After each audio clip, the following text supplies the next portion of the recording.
Hey family, it's your girl Daylight. Thank you for joining me for Empowering Her with Monica. So tonight it's a new segment. I'm getting ready for 2023, y'all. I really am. So I'm trying some new things out, and so tonight's segment is called Shining the Light.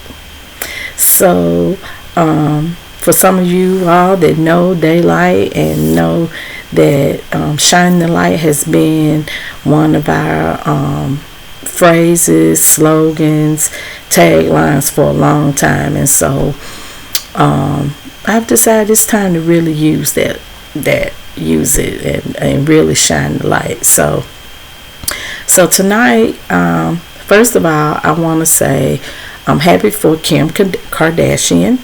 She was able to get a restraining order against, I think his name is Andre Prasad, who had been stalking her.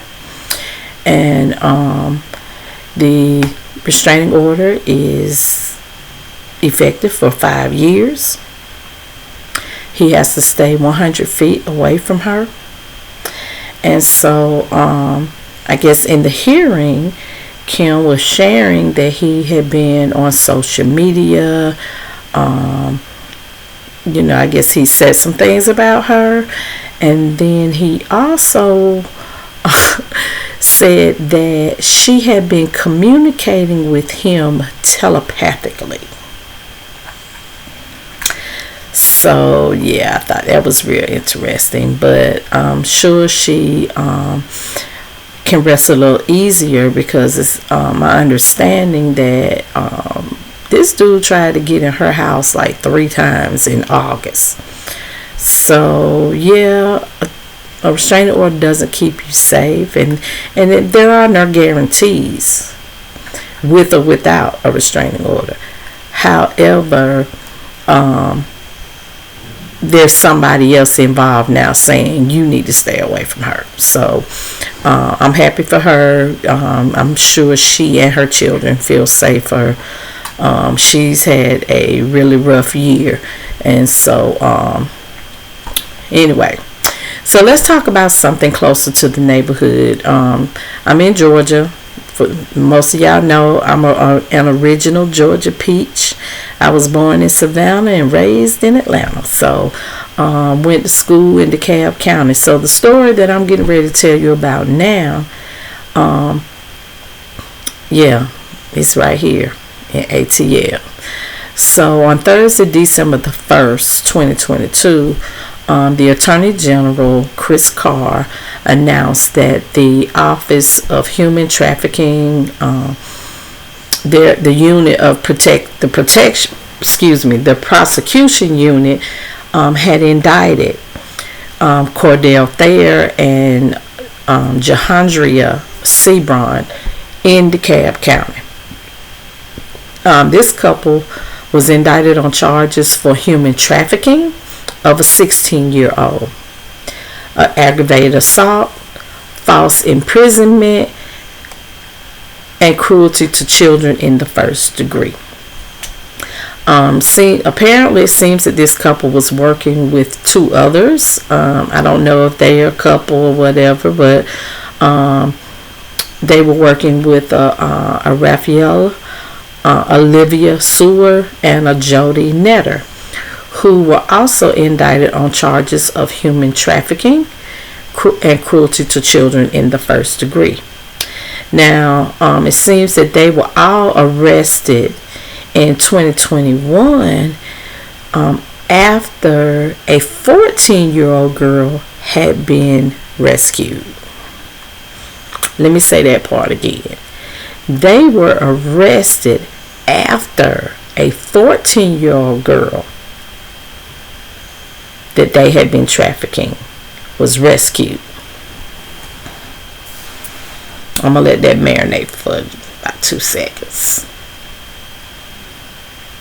So, Sewer and Netter were indicted January 13th of 2022. And that was after the the Human Trafficking Prosecution Unit presented the Fulton County Grand Jury with evidence. And so let me just share with you some of their charges. Knowingly recruited a person under the age of 18 for the purpose of sexual servitude. Knowingly harbored a person under the age of 18 at a Motel 6 for the purpose of sexual servitude. Knowingly provided a person under the age of 18 for the purpose of sexual servitude. So which means you provided a person who gave you money, a child that they could have sex with. You facilitated taking pictures. You did advertisements of this child. And then you even had the nerve to, during the course of the act, you assisted them in raping the child. So you were charged with maliciously causing a child under the 18 cruel and excessive physical or mental pain, and by encouraging and assisting an unknown male to vaginally penetrate a child. I don't understand. So all of them have similar charges. Cordell had an additional charge of assault. He evidently assaulted the 16-year-old with a gun. So these 4 individuals are looking at, if they're convicted, they are looking at anywhere from 20 to 40 years of imprisonment and 2 to 3 life sentences plus those additional 20 to 40 years. So I guess one of my questions for them would be, was it worth it? You have traumatized children for the rest of their lives. You have humiliated them. You have hurt them mentally, physically, and emotionally for some money that now you ain't even gonna have access to. And even if you did have access to it, how I just, for the life of me, I don't understand how women can do that to girls, or how a woman can do that to another woman. I can't wrap my head around that. So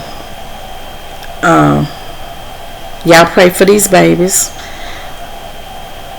because they're gonna need it. They really are. So thank you for tuning in to Empowering Her with Monica, and until we meet again, shine your light.